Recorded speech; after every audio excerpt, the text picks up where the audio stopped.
السلام عليكم. حقق فريق الهلال فوز مستحق على نظير فريق التعاون ضمن مباراة الجولة الرابعة عشر من مسابقة دوري روشن السعودية.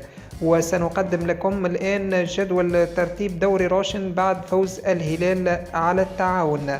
الهلال في المركز الأول 35 نقطة، النصر في المركز الثاني 28 نقطة، الأهلي في المركز الثالث 26 نقطة، التعاون في المركز الرابع 25 نقطة، الفتح في المركز الخامس 24 نقطة، الاتحاد في المركز السادس 21 نقطة، الاتفاق في المركز السابع 21 نقطة، الوحدة في المركز الثامن 16 نقطة. من المركز التاسع إلى المركز 11 3 فرق برصيد 15 نقطة لكل منهم، وهم على التوالي: ضمك في المركز التاسع، الفيحاء في المركز العاشر، والشباب في المركز 11.